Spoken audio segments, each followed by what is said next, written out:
Por 2 anos, ela viveu como uma bela prisioneira em um casamento sem amor. Quando finalmente reuniu a coragem para pedir o divórcio, ele estava pronto para deixá-la ir. Mas então, ela revelou seu último segredo. Estava grávida. Em vez de liberdade, a notícia se tornou sua sentença. Ele rasgou os papéis e, com um olhar de posse, declarou que ela e o herdeiro dele não iriam a lugar nenhum. Se você acredita que toda mulher tem o direito de lutar por sua liberdade e que o amor nunca deve ser uma jaula, curta este vídeo e se inscreva no canal. A luta de Elara pela sua independência está apenas começando. O salão de baile do Hotel Imperial não apenas brilhava, ele respirava poder. Era um ecossistema fechado, um bioma de riqueza onde o ar era espesso com o cheiro de perfume caro e ambição nua. Lustres do tamanho de pequenos carros derramavam uma luz dourada e impiedosa sobre um mar de rostos cuidadosamente esculpidos pela cirurgia e pela genética privilegiada. Para Elara, aquele salão era o palco de sua performance mais exaustiva. Por 730 dias, ela havia desempenhado o papel de Senhora Kael, a esposa troféu do magnata da tecnologia, Kael. Seu casamento, arranjado para solidificar uma aliança estratégica entre a empresa em dificuldades de sua família e o império em expansão dele, o Grupo Aura, foi menos uma união e mais uma aquisição. Ele adquiriu a empresa de seu pai, e ela foi incluída no negócio como um bônus de prestígio, um rosto bonito para humanizar sua imagem implacável. Ela aperfeiçoou a arte da invisibilidade elegante. Sabia exatamente como sorrir, como inclinar a cabeça, como segurar uma taça de champanhe que nunca bebia. Esta noite, no ápice do calendário social, a gala anual do Grupo Aura, sua performance era impecável. Ela usava um vestido de seda cor de safira que custava mais do que o carro de seu pai, um colar de diamantes frios em seu pescoço. Mas sob a fachada polida, um segredo ardia como uma febre em sua bolsa de mão. Era um pequeno bastão de plástico branco com 2 linhas cor-de-rosa, um resultado positivo que representava tanto um milagre aterrorizante quanto a sua única e possível rota de fuga. Ela estava grávida. E o filho era inegavelmente de Kael, concebido durante uma de suas raras, frias e quase silenciosas obrigações conjugais, um encontro que fora tão desprovido de paixão quanto uma transação comercial. Ela observou seu marido do outro lado do salão. Kael era o sol em torno do qual aquele universo girava. Alto, com um cabelo escuro impecável e um terno que parecia ter sido costurado em seu corpo, ele se movia com a confiança de um homem que nunca ouviu a palavra não. No momento, ele estava rindo, uma risada fácil e charmosa que ele nunca dirigia a ela. A destinatária de seu charme era Isabela, a herdeira do conglomerado rival, uma mulher com dentes de tubarão e um sorriso igualmente afiado. A mão de Isabela estava possessivamente em seu braço. Seus corpos próximos demais, compartilhando uma piada que o resto do mundo não podia ouvir. A cena era uma facada pública, uma humilhação que todos na sala podiam ver e fingiam ignorar. Todos sabiam que Isabela era a mulher que Kael deveria ter desposado, se a conveniência não tivesse intervindo. E agora, todos assistiam enquanto ele a tratava como sua verdadeira parceira, enquanto sua esposa legítima murchava em uma mesa de canto. Mas a Elara que murchava estava desaparecendo. O conhecimento da pequena vida crescendo dentro dela havia acendido uma faísca de desafio. Ela não era mais apenas uma vítima, era uma mãe. E seu filho não nasceria naquela gaiola dourada. A decisão, tomada ao longo de meses de noites solitárias, finalmente se cristalizou. Ela iria embora, não importava como. Quando as luzes diminuíram e os convidados começaram a se dispersar, Kael finalmente se materializou ao seu lado. O cheiro sutil do perfume de Isabela, uma fragrância floral agressiva, pairava sobre ele. "Está pronta para ir?" ele perguntou. O tom não era o de um marido para uma esposa, mas de um chefe para uma subordinada. Foi a gota d'água. "Eu preciso conversar com você, Kael", disse Elara. Sua voz, geralmente um sussurro, tinha um novo peso. Ele ergueu uma sobrancelha, a surpresa genuína em seu rosto por um breve momento. Pode esperar até chegarmos em casa. Estou cansado. Não, ela repetiu mais firme desta vez. Não pode esperar. A viagem para casa na limusine foi um vácuo de silêncio opressor. As luzes de neon de Seul passavam como borrões coloridos pelas janelas escuras, iluminando o rosto dele, uma máscara de indiferença entediada. Assim que a porta da cobertura de cobertura se fechou atrás deles, isolando-os em seu palácio de mármore e vidro, ela se virou. Kael, eu quero o divórcio. A frase, dita em voz alta, foi chocante, até mesmo para ela. Kael parou no meio de afrouxar a gravata. A indiferença em seu rosto deu lugar à incredulidade e, em seguida, a uma diversão genuinamente cruel. O quê? Ele zombou, como se ela tivesse contado a piada mais absurda do mundo. Divórcio? E para onde exatamente você planeja ir, Elara? De volta para o apartamento de 2 quartos de seus pais? Você se esqueceu do que era sua vida antes de mim? Você come em restaurantes que têm listas de espera de 1 ano. Você usa roupas que são enviadas de Paris. Você vive uma vida que as pessoas matariam para ter, e você quer o divórcio? Você descreveu minha vida, Kael, não a mim. Ela retrucou, o fogo em seu peito finalmente encontrando voz. Você me deu uma gaiola, não um lar. Eu não quero seu dinheiro. Eu não quero seu nome. Eu quero minha alma de volta. Ela havia praticado essas palavras, mas dizê-las em voz alta para ele foi libertador. Ela caminhou até a mesa de centro de vidro e colocou uma pasta de couro. Eu já assinei. Foi preparado pelo meu advogado. Seu advogado? Ele riu de novo no som ecoando na sala silenciosa. Com que dinheiro você pagou um advogado? Com a única coisa que ainda era minha, ela disse, a voz firme. O colar de pérolas da minha mãe. Aquilo o silenciou por um momento. Ele olhou para a pasta, depois para ela, como se a visse pela primeira vez. Vendo que ele ainda a via como uma criança fazendo birra, ela decidiu jogar sua última carta. A carta que ela esperava que o fizesse entender a finalidade de sua decisão. Há mais uma coisa que você precisa saber, disse ela, a mão instintivamente indo para o seu ventre. Eu estou grávida. Ela esperava qualquer reação. Choque, raiva, acusações. O que ela não esperava foi a transformação que ocorreu em seu rosto.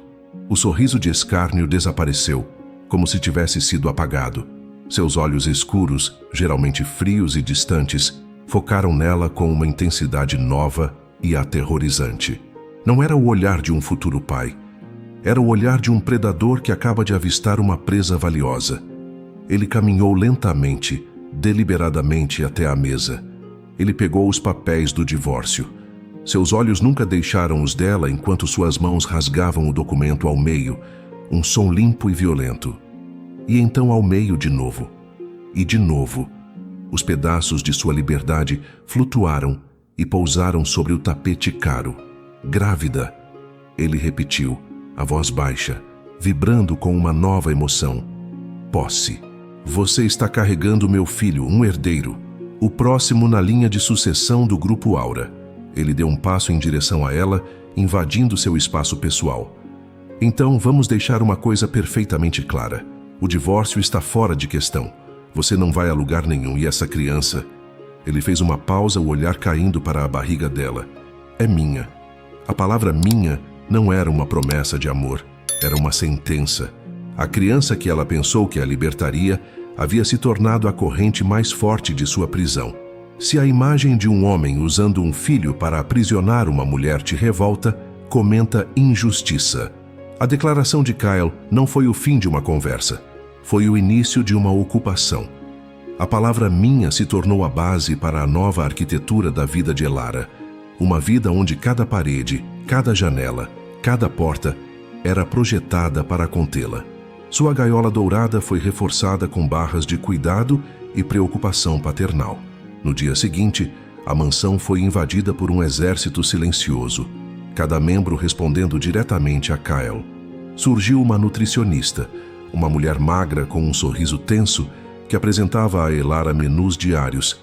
otimizados para o desenvolvimento fetal, eliminando qualquer alimento que Elara realmente gostasse. Apareceu um médico particular, o Dr. Chen, que realizava exames diários, sua presença uma violação de sua privacidade, seus relatórios um fluxo constante de dados para o quartel-general, que era o escritório de Kael. Seus motoristas foram substituídos por seguranças com fones de ouvido que a acompanhavam em seus raros passeios pelo jardim, suas sombras um lembrete constante de sua prisão. Kael orquestrou tudo com a eficiência implacável de um general. Ele cancelou seus cartões de crédito pessoais, alegando que o estresse de gerenciar finanças não era bom para a gravidez. Em seu lugar, ele lhe deu um cartão de mesada, cada compra registrada e enviada para seu assistente. Ele confiscou seu smartphone, presenteando-a com um novo mais simples, pré-programado apenas com os números dele, do médico e da mansão. Para evitar o estresse desnecessário das redes sociais, ele explicou, com uma falsa solicitude que a deixava enjoada. O isolamento era seu principal instrumento de controle. Ele a estava cortando do mundo, pedaço por pedaço, até que o único sol em seu universo fosse ele. Isabela, a rival vitoriosa, tornou-se uma visitante frequente. Ela chegava com presentes caros para o futuro bebê, sua voz escorrendo uma doçura venenosa. «Oh, Elara, você tem que se cuidar tanto», dizia ela, colocando uma mão fria sobre o braço de Elara, enquanto olhava para sua barriga crescente. A linhagem Aura é tão importante. Um pequeno acidente, um estresse súbito, seria uma tragédia perder o herdeiro. Kael ficaria devastado. Cada palavra era uma ameaça velada, uma sugestão de que ela, Isabela, estaria lá para consolar Kael se a tragédia acontecesse. Ela era o abutre circulando, esperando que Elara falhasse. Kael, em sua arrogância cega, via a presença de Isabela como um sinal de apoio de sua classe social, incapaz de ver a guerra psicológica que se desenrolava sob seu teto. O desespero inicial de Elara foi avassalador.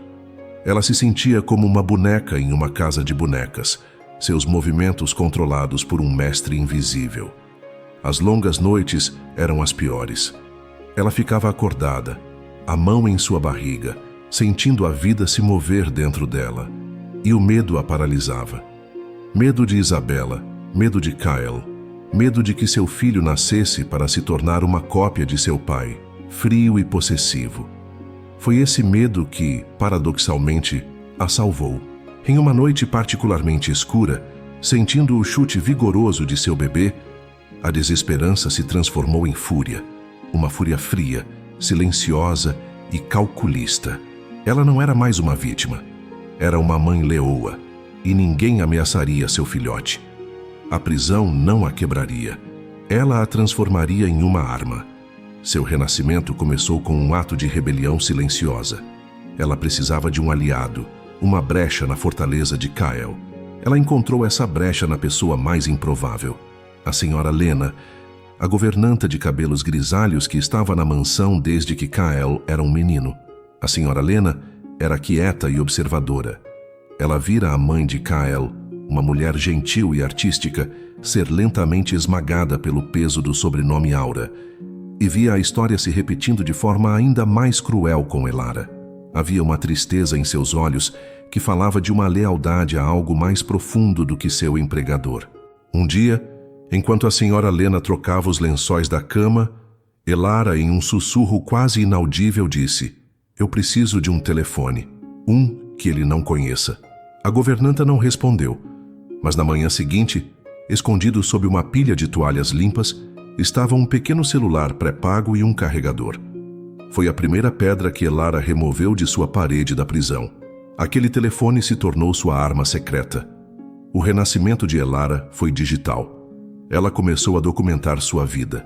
Com o gravador de voz, ela capturou as conversas ameaçadoras de Isabela. Com a câmera, ela fotografou os menus restritivos, os relatórios médicos, as faturas dos seguranças. Ela se tornou a arquivista de sua própria opressão. Com a ajuda da senhora Lena, que tinha acesso irrestrito ao escritório de Kael na mansão, ela obteve informações mais incriminadoras. uma cópia do itinerário de uma viagem de fim de semana a Jeju que Kyle fez com Isabela, classificada como uma viagem de negócios. Recibos de joias caríssimas compradas para Isabela, faturadas em uma conta de despesas diversas da empresa. Cada arquivo, cada foto, era uma bala que ela guardava para sua guerra futura. Os meses passaram. Sua barriga cresceu e seu dossiê secreto cresceu com ela. Quando ela entrou em trabalho de parto, foi Kyle quem a levou ao hospital. A preocupação em seu rosto menos pela esposa e mais pela entrega segura de sua carga preciosa. Após o nascimento de seu filho, um menino saudável a quem ela chamou de Léo, Kyle entrou no quarto do hospital. Ele trouxe um buquê de rosas sem perfume e seu advogado pessoal. Ele a parabenizou pela execução bem-sucedida e lhe apresentou os documentos para um fundo fiduciário em nome de Léo. Um documento que o nomeava o único administrador, dando a Elara zero controle legal sobre o futuro financeiro de seu próprio filho. Olhando para o rosto adormecido e perfeito de Léo, a determinação de Elara se solidificou como diamante. Sua missão não era mais apenas escapar, era desmantelar o império de Kyle, tijolo por tijolo, e construir um novo mundo onde ela e seu filho seriam verdadeiramente livres. A guerra estava longe de terminar. Na verdade, ela estava apenas começando. O primeiro ano da vida de Léo foi um campo de batalha silencioso. Para o mundo exterior, a família parecia perfeita. O poderoso presidente, sua bela esposa e seu filho adorável. Dentro das paredes da mansão, era uma guerra fria. Kyle era um pai distante, mas possessivo. Ele via Léo não como um bebê, mas como a personificação de seu legado. Ele supervisionava os horários de sono do menino, aprovava seus brinquedos e já planejava sua educação com a mesma precisão clínica com que planejava uma aquisição corporativa. Elara, por outro lado, era o mundo inteiro de Léo. Era o calor de seus braços, o som de sua voz cantando canções de ninar, o refúgio seguro de seu amor. Ela continuou a desempenhar seu papel de esposa dócil, enquanto seu dossiê secreto crescia, guardado em um cofre digital acessado apenas pelo seu celular escondido. O catalisador para a confrontação final veio quando Léo completou 2 anos. Kyle entrou no berçário uma noite, onde Elara estava terminando de ler uma história para dormir. Ele não olhou para o filho já sonolento.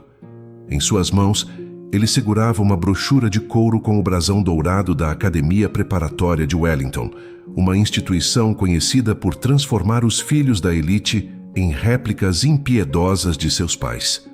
"Eu o matriculei", anunciou Kyle, o tom casual, como se estivesse informando que o carro havia chegado. "Ele começará no programa pré-escolar no próximo outono. A lista de espera é de 5 anos, mas conseguiu uma vaga. Ele precisa começar a construir sua rede de contatos." A frase "rede de contatos" para um menino de 2 anos foi a faísca que acendeu o barril de pólvora. A ideia de Léo sendo arrancado de sua infância, de ser jogado em um ambiente de competição feroz antes mesmo de saber amarrar os sapatos, foi o insulto final. Era a colonização da alma de seu filho, e ela não permitiria.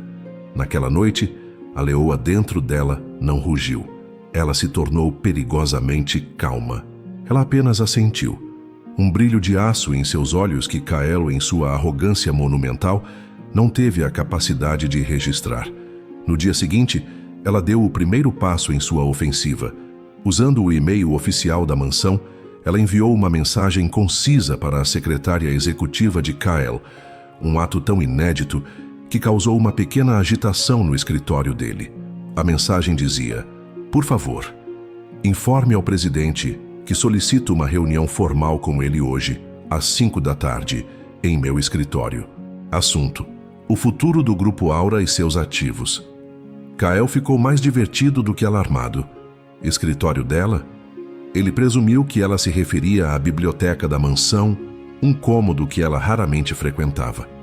Ele aceitou, imaginando que seria um apelo emocional, uma tentativa patética de discutir alguma frivolidade. Quando ele entrou na biblioteca pontualmente, a cena o deteve na porta. Elara não estava encolhida em uma poltrona. Ela estava sentada atrás da grande e imponente mesa de carvalho, a cadeira que ele sempre considerou seu trono, dentro daquela casa. Ela não usava um de seus vestidos de seda macia. Usava uma calça de alfaiataria preta e uma blusa de seda cor de marfim, o cabelo preso em um coque baixo e severo. Ela parecia uma executiva rival se preparando para uma negociação hostil. Sobre a mesa à sua frente, havia uma única pasta preta, grossa e ominosa. "Kael, por favor, sente-se", disse ela. Sua voz não era a de sua esposa. Era a voz de uma igual, calma, nivelada e arrepiantemente no controle. Ele se sentou na cadeira de visitante, uma onda de desconforto real começando a se instalar. "Eu pedi esta reunião", começou Elara, seus olhos nunca deixando os dele, "porque suas recentes decisões unilaterais sobre o futuro do nosso filho tornaram a continuação de nosso acordo matrimonial insustentável. Por 2 anos, eu tolerei esta farsa. Isso acaba hoje." Ele abriu a boca para zombar, para chamá-la de dramática, mas ela o silenciou com um gesto simples. Com a ponta dos dedos, ela deslizou a pasta preta pela superfície polida da mesa até que parou diretamente na frente dele.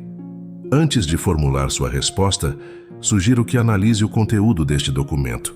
Chame-o de due diligence. Confuso e agora genuinamente intrigado, ele abriu a pasta.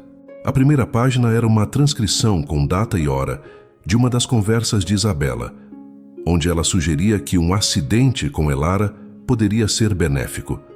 A segunda página era uma cópia detalhada dos extratos de um fundo da empresa, mostrando a compra de um colar de diamantes de 6 dígitos para Isabela, codificado como despesa de entretenimento do cliente. A terceira, uma gravação de áudio de uma ligação entre Kael e seu advogado, onde ele a descrevia como frágil e emocionalmente instável, justificando a necessidade de gerenciar suas finanças.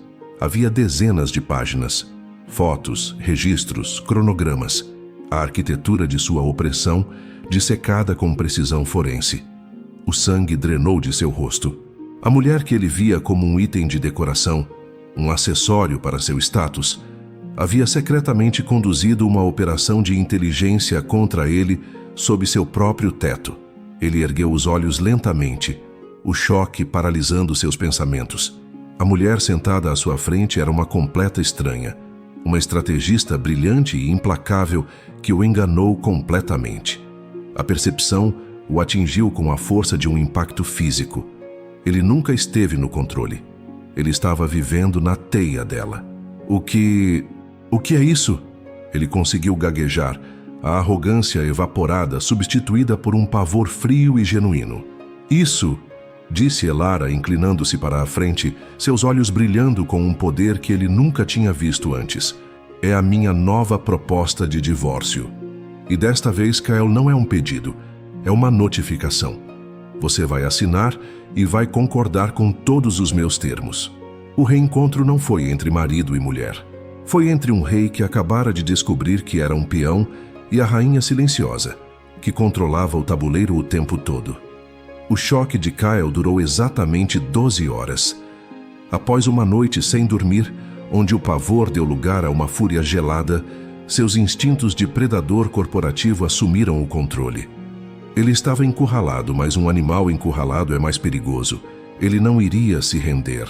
Na manhã seguinte, ele convocou sua equipe jurídica de elite, um esquadrão de homens e mulheres conhecidos como os Tubarões, para sua sala de guerra no topo da torre do Grupo Aura. A ordem foi brutalmente simples. "Minha esposa tem um dossiê. Eu quero que vocês o tornem inútil. Encontrem brechas, questionem a legalidade, desacreditem a fonte, enterrem-na empapelada. Eu não vou ser chantageado na minha própria casa." A batalha pela liberdade de Elara havia se transformado oficialmente em uma guerra total, e o campo de batalha se mudou para as salas de conferência estéreis e sem alma do distrito financeiro. As negociações eram um espetáculo de poder e inteligência. De um lado da longa mesa de vidro, Kael, flanqueado por seus 5 advogados de elite. Do outro, Elara, acompanhada apenas pelo Sr. Martins, Seu advogado de família, um homem calmo cuja aparência gentil desmentia uma mente de navalha.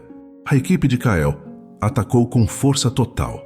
Eles argumentaram que as gravações de Elara foram obtidas ilegalmente, uma violação de privacidade que as tornava inadmissíveis. Eles tentaram afogá-la em moções e pedidos de descoberta, exigindo cada e-mail, cada mensagem de texto que ela já enviou, na esperança de encontrar algo que pudessem usar contra ela. Eles tentaram intimidá-la, seus advogados usando um tom condescendente, tratando-a como uma esposa amadora brincando de advogada. Para a surpresa de todos, especialmente de Kyle, Elara não se curvou. Ela não se intimidou. Ela se revelou uma oponente formidável. A legalidade da gravação pode ser debatida em um tribunal criminal, senhores, respondeu ela calmamente a um dos ataques. No entanto, estamos discutindo um acordo de divórcio privado e a custódia de uma criança, perante um juiz de família e, mais importante, perante o conselho de diretores do Grupo Aura. O conteúdo da gravação, que detalha uma ameaça crível contra mim, fala de um ambiente familiar instável e perigoso. Tenho certeza de que a cláusula de conduta moral nos estatutos da empresa acharia isso muito pertinente. A cada réplica, ela demonstrava um conhecimento assustador da lei, da estratégia corporativa e da psicologia humana. Ela não estava lutando com emoção. Estava lutando com a própria lógica fria de Kyle e a estava usando contra ele. Kyle se viu assistindo a ela com uma mistura tóxica de fúria e uma admiração relutante que o deixava profundamente desconfortável. Ele nunca havia encontrado ninguém que pudesse igualar seu intelecto no campo de batalha. E essa pessoa ser a mulher que ele considerava uma boneca de porcelana era um golpe profundo em seu ego. Isabela, vendo seu futuro como a próxima senhora Kyle se desintegrando, entrou em pânico e jogou sujo. Ela contatou um fotógrafo de paparazzi, um homem conhecido por sua falta de escrúpulos, e o pagou generosamente para seguir Elara. O objetivo era simples: criar um escândalo. O fotógrafo conseguiu uma única foto de Elara tomando um café com o Sr. Martins em um pátio tranquilo. A foto era inocente, mas o ângulo e o recorte a tornavam ambígua. A manchete do tabloide online que Isabela plantou, no entanto, era inequívoca. Enquanto o casamento desmorona, esposa de CEO é vista em encontro secreto com amigo misterioso. A insinuação era clara e venenosa. A história se espalhou como fogo. Os advogados de Kyle viram a oportunidade de ouro que esperavam. É isso, disse o advogado principal em uma reunião. Podemos usar isso. Questionar o caráter dela, insinuar infidelidade. Isso destrói a imagem dela de mãe dedicada e nos dá uma vantagem enorme na custódia. Todos na sala se viraram para Kyle, esperando a luz verde para lançar a bomba de lama. Mas Kyle olhou para a foto impressa e sentiu uma onda de repulsa. Era uma tática barata, uma mentira óbvia. E por mais que ele quisesse vencer, ele sabia que Elara, apesar de tudo, era ferozmente leal a Léo. Atacar sua integridade como mãe parecia desonroso. Não, disse Kyle, sua voz cortante silenciando a sala. Não vamos usar isso, é lixo. Ele então se virou para seu chefe de segurança. Descubra quem pagou por essa foto. Eu quero um nome. Defender Elara era taticamente estúpido, mas foi um impulso que ele não pôde conter. Era a batalha dele, e ele a venceria em seus próprios termos, não com a sujeira de Isabela. A tensão entre eles evoluiu. Não era mais ódio versus determinação. Era uma rivalidade entre iguais. Em uma noite, após uma sessão de negociação de 12 horas, eles se encontraram sozinhos no corredor, esperando o elevador. A exaustão havia corroído suas armaduras. Seus cães de ataque parecem cansados, disse ela, um traço de ironia em sua voz. Você tem sido uma oponente surpreendente, ele admitiu, a palavra lhe custando. Você achou que eu passaria 2 anos tricotando? Ela retrucou, e pela primeira vez ele viu um brilho de humor em seus olhos. Eu estava ocupada demais estudando meu oponente. A química entre eles crepitava no ar. Uma atração perigosa nascida do respeito intelectual e da intensidade compartilhada. Eram dois predadores alfa, reconhecendo um ao outro, e o campo de batalha de seu divórcio estava se tornando algo muito mais complicado. A guerra de trincheiras legais continuava, um impasse brutal, onde cada lado ganhava e perdia centímetros de território a cada dia. Os advogados trocavam moções, as negociações se arrastavam, e a tensão na mansão era uma névoa constante e palpável. E então, em uma noite chuvosa de terça-feira, o universo decidiu que a batalha seria movida de suas salas de conferência estéreis para o lugar mais visceral e aterrorizante de todos, um pronto-socorro de hospital. Léo adoeceu. Começou de forma insidiosa, com uma irritabilidade e um calor que Elara inicialmente atribuiu ao nascimento de um novo dente. Ela o monitorou de perto, sua intuição de mãe uma sentinela inquieta. Durante o dia, ela manteve a compostura, mas à medida que a noite caía, a febre de Léo subia com uma velocidade alarmante. Sua pele pequena estava quente ao toque, sua respiração tornou-se superficial e rápida, e um tom azulado assustador começou a se insinuar ao redor de seus lábios. O pânico, um animal frio e com garras, rasgou a compostura de Elara. Ela ligou para o doutor. Chen, o médico particular da família, que ouvindo os sintomas abandonou seu tom calmo de costume e disse as palavras que todo pai teme: leve-o para o hospital. Imediatamente.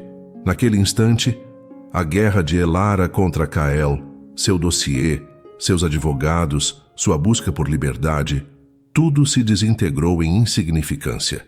Havia apenas uma missão, um foco singular que consumia todo o seu ser: seu filho. Ela o pegou nos braços enrolado em um cobertor e correu para o corredor, o coração batendo descontroladamente contra suas costelas. Foi quando encontrou Kael, que acabara de chegar de uma longa e frustrante reunião sobre o divórcio. Ele a viu, a imagem do puro pânico em seu rosto, o pequeno corpo mole em seus braços, e o mundo dele também parou. Toda a raiva, toda a frustração com as negociações evaporou-se, substituída por um medo primal e avassalador. O que aconteceu? Ele perguntou, sua voz despojada de toda a sua arrogância de CEO, deixando apenas o terror cru de um pai. É a febre dele. Está muito alta. Ele não está respirando direito. Precisamos ir. Ela ofegou. Não houve hesitação. Kael não chamou o motorista nem uma ambulância. Ele se tornou a ação. Guiou-a para o elevador privativo que levava à garagem, colocou-a gentilmente no banco de trás com Léo e assumiu o volante de seu sedã. Ele dirigiu pelas ruas molhadas e brilhantes de Seul, não como um magnata em seu carro de luxo, mas como qualquer pai desesperado, quebrando as regras de trânsito, seu único foco, o brilho vermelho e branco do sinal de emergência do hospital à distância. O pronto-socorro foi um borrão caótico de luzes fluorescentes que zumbiam, o cheiro de antisséptico e o som de dor contida. Pela primeira vez em sua vida adulta, o nome de Kyle não significava nada. Ele não era o presidente do Grupo Aura. Era apenas o pai de um menino doente. Ele foi relegado a preencher formulários em uma prancheta, enquanto Elara era levada com Léo para a área de tratamento. A impotência era uma sensação nova e sufocante para ele. Ele podia mover mercados, comprar empresas, destruir concorrentes, mas não podia fazer a febre de seu filho baixar um único grau. Ele observou Elara através de uma janela de vidro. Ela estava ao lado do pequeno leito, segurando a mão de Léo, seu rosto uma máscara de força e foco. Ela respondia às perguntas dos médicos e enfermeiros com uma clareza e calma que o deixaram maravilhado. Ela não estava chorando, estava lutando. Ela era a advogada de seu filho, defendendo sua vida com cada fibra de seu ser. Kael nunca a tinha visto assim. Ele a vira como um acessório, depois como uma inimiga. Naquela noite, sob a luz dura do hospital, ele a viu como uma leoa protegendo sua cria e sentiu uma onda de admiração tão profunda que o deixou sem fôlego. Após horas de agonia, um médico de aparência cansada saiu para falar com eles. É uma pneumonia bacteriana aguda, disse ele. A infecção se espalhou rapidamente. Tivemos sorte de vocês o terem trazido quando o fizeram. Mais algumas horas e poderia ter sido muito diferente. A frase muito diferente pairou no ar, carregada de um significado terrível. Ele está respondendo aos antibióticos. Vai precisar ficar na UTI pediátrica por alguns dias para monitoramento, mas ele vai ficar bem. O alívio foi uma força física que quase derrubou Kyle. Ele teve que se apoiar na parede, fechando os olhos enquanto a adrenalina do medo o abandonava, deixando-o fraco e trêmulo. Quando finalmente conseguiu se recompor, ele foi até o quarto da UTI. Léo estava em um berço de metal, pequeno e frágil em meio a um emaranhado de fios e tubos. Elara estava sentada em uma cadeira dura ao lado dele, exausta, mas vigilante. Kyle ficou na porta, um intruso em cena de devoção. E então, ele viu. Léo, dormindo um sono medicado, se mexeu e franziu a testa. E o vinco entre suas pequenas sobrancelhas era idêntico ao que Kyle via em seu próprio reflexo no espelho todas as manhãs. Era seu, não sua posse, mas sua carne, seu sangue. Naquele momento, a palavra herdeiro não é uma palavra abstrata, um conceito de negócios, morreu, e a palavra filho nasceu. Ele olhou de seu filho para a mãe que nunca o abandonaria, e a verdade o atingiu. Separar os dois não seria apenas cruel, seria uma amputação. Ele estaria arrancando o coração de seu filho para satisfazer seu próprio orgulho. A descoberta não foi sobre um segredo escondido. Foi a descoberta de seu próprio filho como um ser humano e de sua própria monstruosidade como pai. Ele entrou no quarto não como um CEO ou um marido, mas como um homem quebrado, e se sentou na outra cadeira. A guerra havia sido declarada terminada, não por um tratado, mas pelo bip constante de um monitor cardíaco. A UTI pediátrica se tornou o novo campo de batalha, mas desta vez, Kyle e Elara estavam do mesmo lado. O inimigo era uma linha vermelha em um monitor, um número em um prontuário, uma bactéria invisível. A hierarquia de poder que definia o relacionamento deles se dissolveu sob a luz fluorescente e estéril. Não havia presidente ou esposa. Havia apenas pai e mãe. Eles existiam em um limbo de tempo, marcado não por horas, mas por turnos de enfermagem e doses de antibióticos. Eles se revezavam para dormir em uma poltrona reclinável desconfortável, muitas vezes acordando para encontrar o outro exatamente na mesma posição, os olhos fixos no pequeno peito de Léo, subindo e descendo. Nessa proximidade crua e despojada, as máscaras que usavam caíram. Kyle viu Elara não como sua adversária legal, mas como a guardiã incansável de seu filho. Ele a observava cantarolar baixinho para Léo, mesmo quando ele estava inconsciente. Ele havia questionar os médicos, não com deferência, mas com a precisão de quem fizera a sua pesquisa, exigindo saber o nome de cada medicamento, cada efeito colateral, cada passo do tratamento. Ele via o terror em seus olhos cada vez que um alarme soava, e o alívio profundo que a inundava quando era falso. Ele percebeu que, enquanto ele passara os últimos 2 anos lutando por um conceito, custódia, ela passara cada segundo vivendo um fato: a maternidade. Elara, por sua vez, começou a ver rachaduras na fachada de aço de Kyle. Ela o viu discutindo com um administrador do hospital que sugeriu que eles se mudassem para uma ala VIP mais privada, insistindo que eles ficariam onde a melhor equipe estava, independentemente do status. Ela o viu, às 3 da manhã, lendo artigos médicos complexos em seu tablet, tentando entender a ciência por trás da doença de seu filho. Uma noite, ela acordou e o encontrou de pé, de costas para ela, olhando pela janela para a cidade adormecida. Seus ombros tremiam. Ele estava chorando silenciosamente para que ela não visse. Naquele momento, ela não viu o magnata implacável que a aprisionou. Viu um pai aterrorizado, tão impotente quanto ela. E pela primeira vez em muito tempo, ela não sentiu raiva dele. Sentiu um lampejo de compaixão. A culpa se tornou a companheira constante de Kyle. Cada bip do monitor era um eco de suas próprias palavras cruéis. Essa criança é minha. Que piada.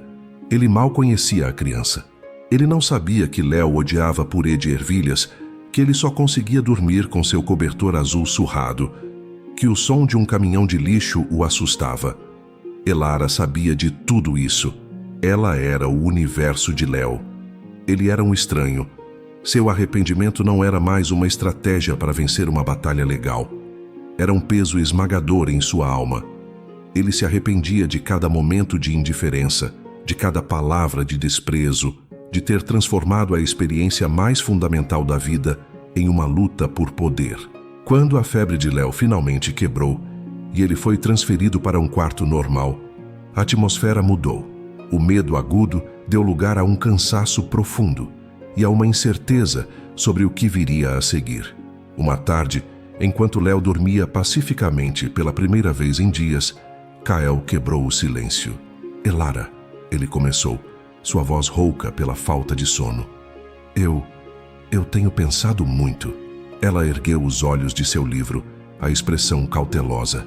"Eu passei tanto tempo pensando em Léo como o herdeiro do Grupo Aura, planejando sua vida, sua escola, seu futuro, e eu nunca parei para pensar no que ele realmente precisa. E o que ele precisa é de você.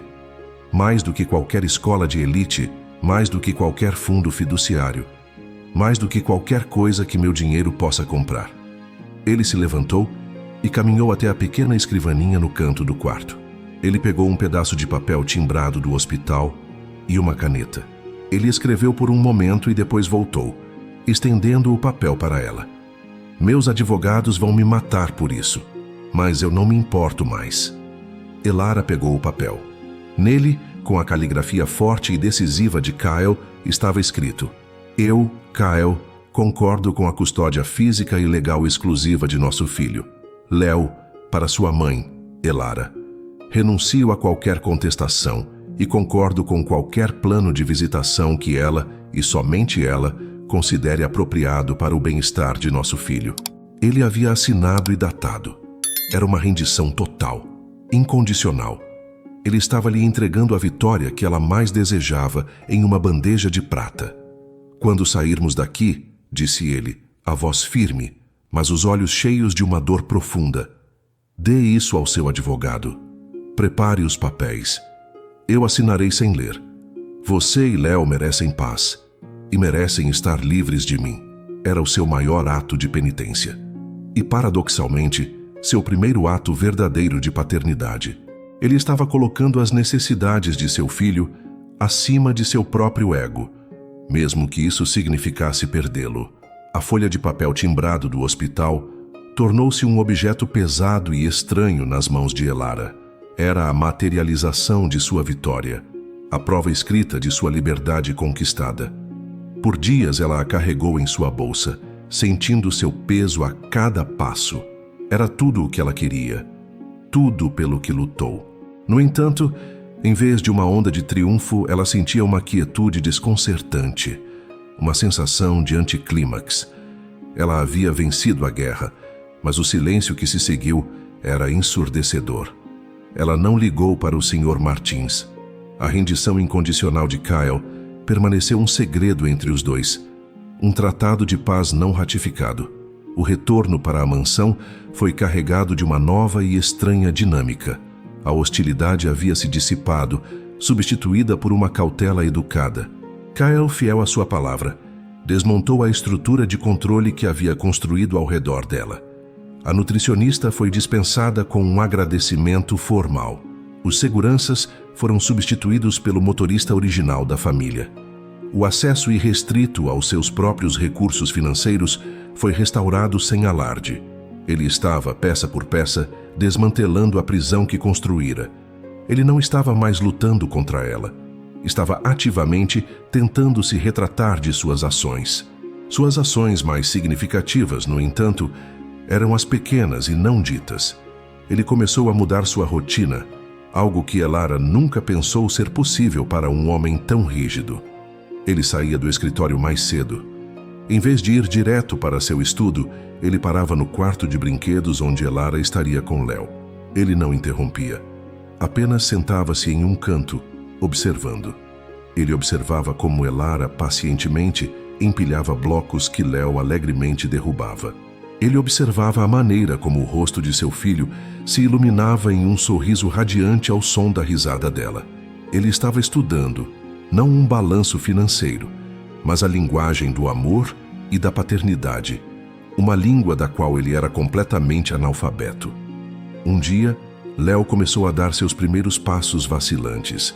Ele cambaleou pela sala de estar em direção a Elara, mas no meio do caminho, tropeçou e caiu, batendo a cabeça no canto afiado de uma mesa de centro de vidro e cromo.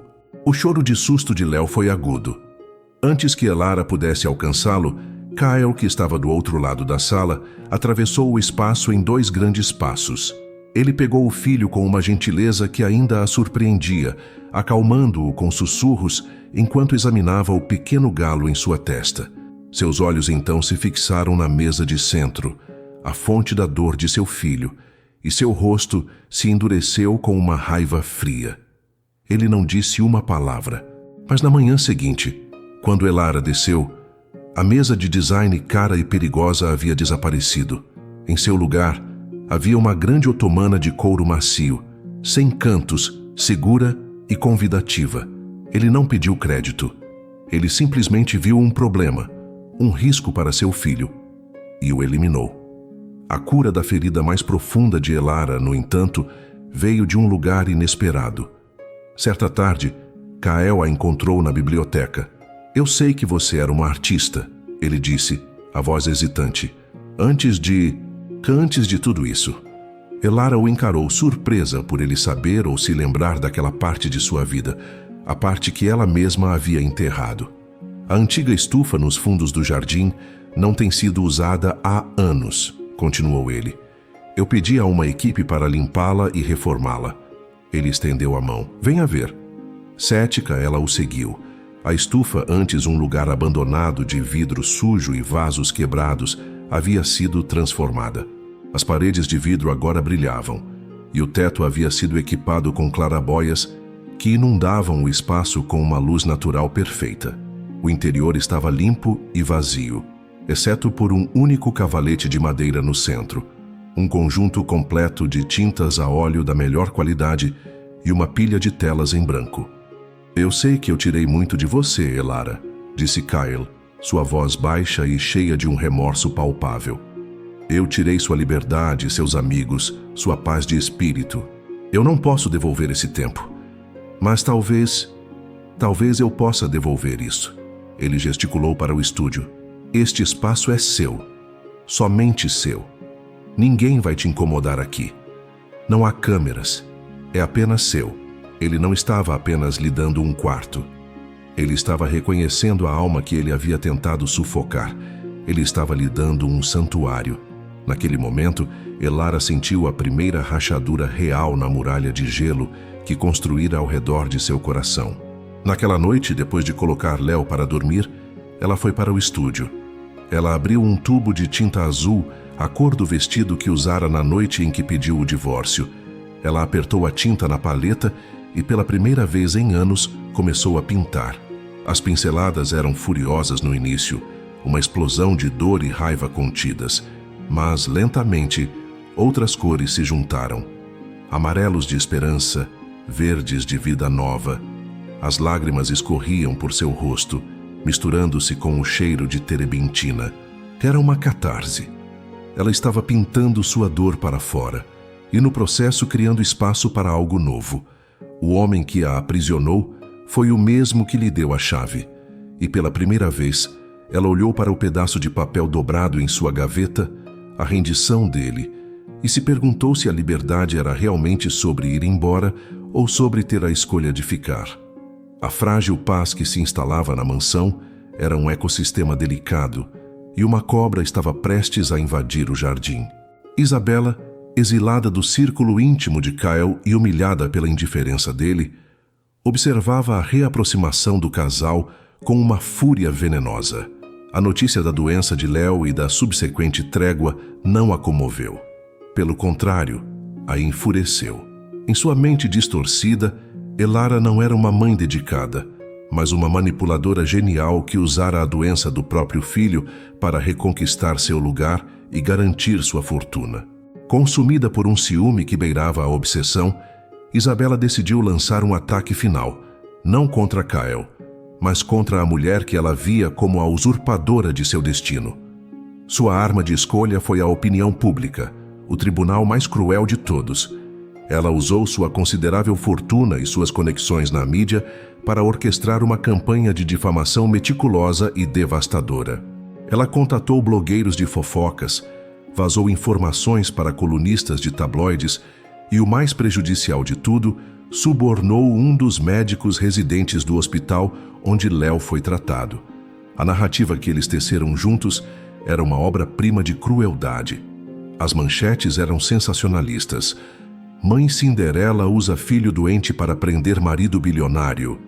Os artigos, citando fontes próximas à família e especialistas médicos, pintavam um quadro hediondo. Eles sugeriam que a doença de Léo, embora real, havia sido dramatizada por Elara. A fonte anônima do hospital deu a entender que o menino poderia ter sido tratado em casa com antibióticos, mas que Elara insistiu em uma internação na UTI para criar uma cena de crise, manipulando emocionalmente Kyle para que ele abandonasse os planos de divórcio. Eles descreveram Elara como uma alpinista social fria, uma víbora de ouro, que não pararia por nada para manter seu status, inclusive usando a saúde de seu filho como um peão em um jogo de xadrez de alto risco. O escândalo explodiu na sociedade. A história de Elara, antes vista com uma mistura de pena e admiração, foi virada de cabeça para baixo. Ela, que havia passado noites em claro, aterrorizada com a possibilidade de perder seu filho, agora era retratada como a vilã. A humilhação foi excruciante, uma tortura pública que a fez se trancar no estúdio. As paredes que antes eram seu santuário, agora se tornando sua cela autoimposta. Ela não conseguia encarar os funcionários da casa, imaginando o julgamento em seus olhos. Foi Kyle quem quebrou seu isolamento.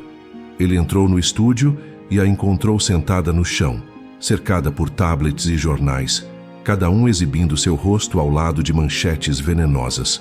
A dor em seu rosto era crua e profunda. Ele não ofereceu palavras vazias de consolo. Ele olhou para os artigos, depois para ela, e uma fúria fria e precisa se instalou em seus olhos. Era a mesma fúria que ele sentiu ao ver a mesa de vidro que machucou seu filho, mas 1000 vezes mais intensa. Foi a Isabela, ele disse. Não era uma pergunta, era uma sentença. Eu vou destruí-la. Naquele momento, qualquer ambiguidade em seu relacionamento se evaporou. Eles não eram um casal separado tentando ser pais. Eram uma frente de batalha. Kyle mobilizou o poder total do Grupo Aura, não para um negócio, mas para uma guerra pessoal em defesa de sua família. Seus advogados, antes encarregados de lutar contra Elara, agora recebiam uma nova diretiva: processar cada publicação por difamação até o último centavo. Sua equipe de segurança, antes usada para monitorá-la, agora foi encarregada de investigar Isabela, de encontrar a prova do suborno. Enquanto Kyle travava a guerra nas sombras, Elara encontrou sua própria maneira de lutar na luz. Após 2 dias reclusa, ela emergiu, não como uma vítima, mas como uma líder. Ela marcou uma coletiva de imprensa, não para se defender, mas para fazer um anúncio.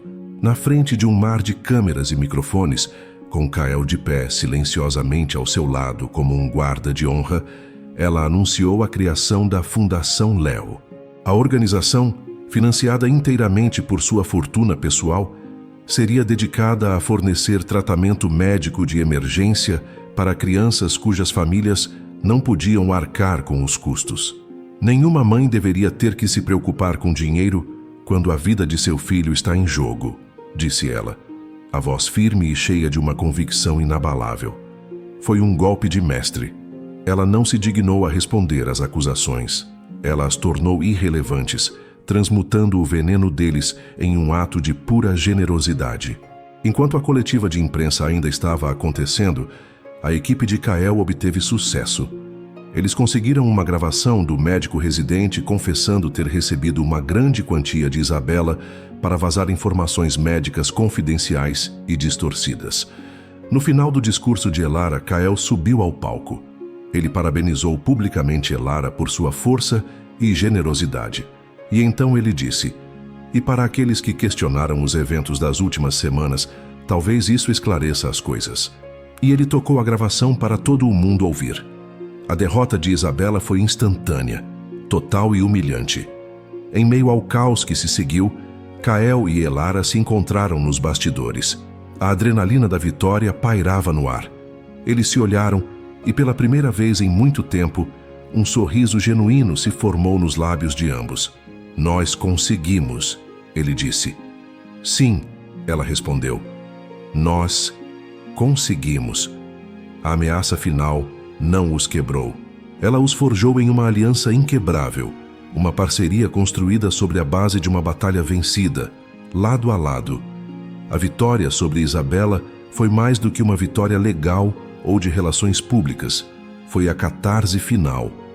O ato de lutar lado a lado, de se defenderem mutuamente com uma ferocidade implacável, dissolveu os últimos resquícios de desconfiança entre Kael e Elara. A mansão, antes um campo de batalha e depois um lugar de trégua cautelosa, finalmente começou a se sentir como um lar.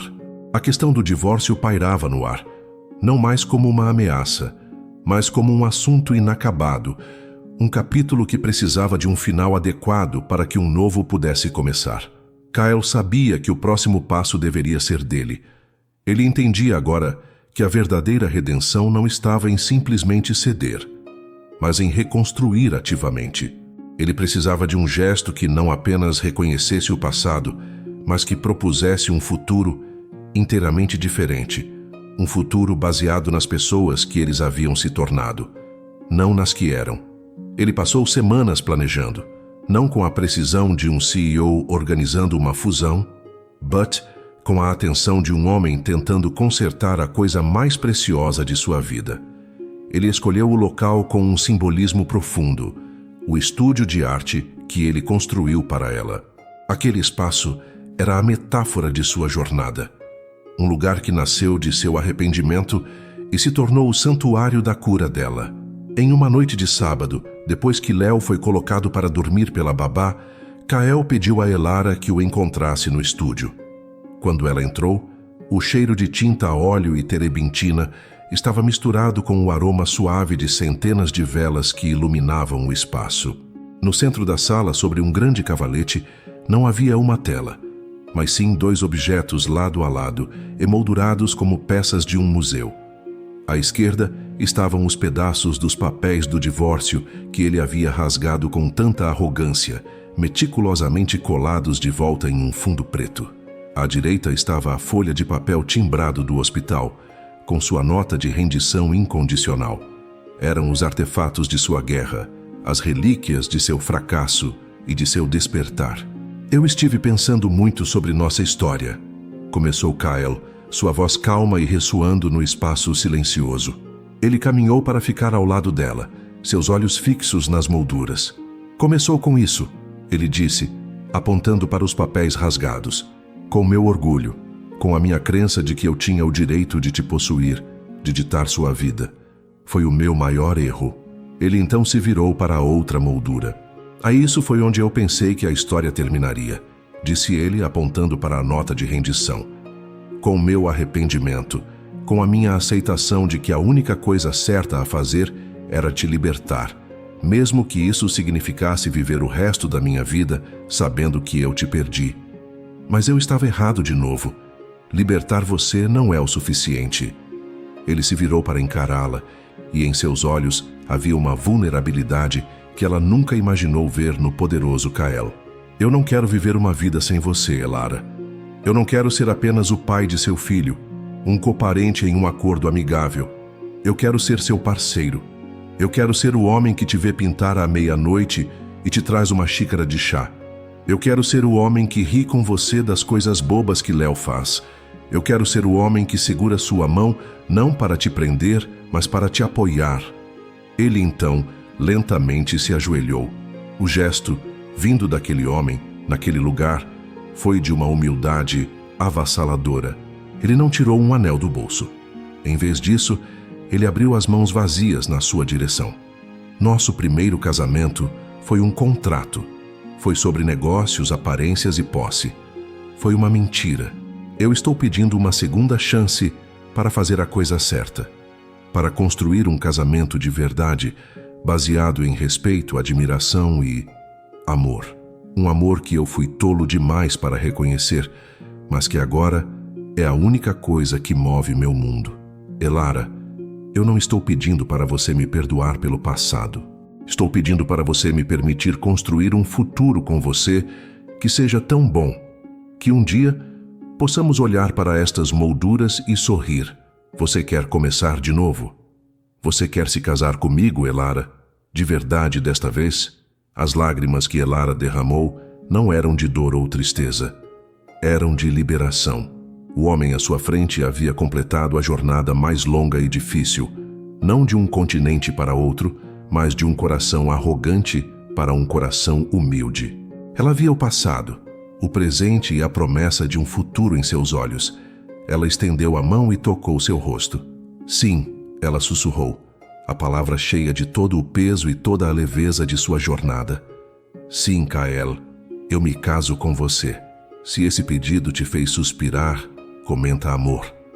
A cena final se passa 5 anos depois, não em uma mansão ou em uma sala de reuniões, mas em uma casa de praia arejada e cheia de luz. O som das ondas quebrando na praia se mistura com as risadas de crianças. Léo, agora um menino de 7 anos brilhante e curioso, corre pelo jardim com sua irmã mais nova de 3 anos. Luna, uma menina com os cachos escuros do pai e o espírito livre da mãe.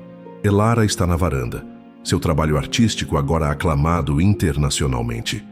Suas pinturas, conhecidas por sua profundidade emocional e uso vibrante de cores, são frequentemente interpretadas como mapas de uma jornada de dor para a luz. Ela não é mais a esposa do CEO, ou a mulher de um escândalo.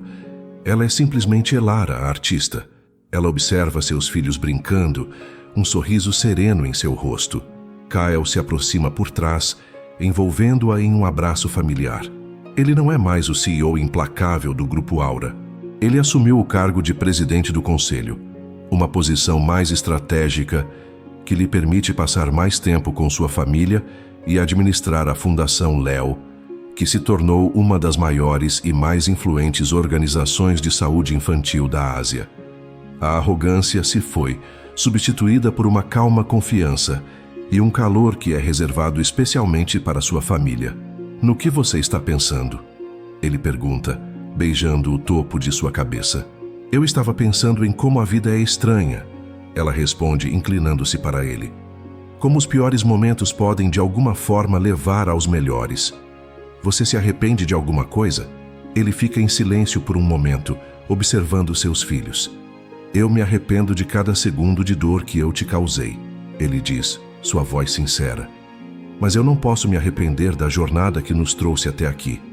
Ela me deu eles, ele diz, acenando para as crianças. E me deu você. A verdadeira você. Nas paredes da casa de praia não há arte cara ou retratos formais. Em seu lugar, há fotografias espontâneas e emolduradas. Uma de Léo, coberto de bolo em seu primeiro aniversário. Uma de Elara, manchada de tinta, rindo em seu estúdio. Uma de Kyle, ensinando Luna a andar de bicicleta na praia. E em um lugar de destaque, uma pequena foto do ultrassom de Léo, o ponto de partida de tudo. O narrador encerra com uma voz calma e sábia. Às vezes um casamento precisa ser quebrado para que um amor possa ser construído. A história de Kyle e Elara não é um conto de fadas sobre uma Cinderela e um príncipe. É uma história real sobre duas pessoas imperfeitas que aprenderam da maneira mais difícil que o controle não é poder e a posse não é amor. Eles descobriram que a família não é um legado a ser herdado, mas um jardim a ser cultivado todos os dias com paciência, perdão e respeito. O final feliz deles não foi encontrado em um contrato, mas na liberdade de escolher um ao outro, não uma vez, mas todos os dias, pelo resto de suas vidas. A cena final mostra a família inteira na praia, de mãos dadas, caminhando em direção ao pôr do sol, suas silhuetas unidas contra o brilho do oceano. Se essa história te emocionou, compartilhe agora e escreva aqui nos comentários compartilhado.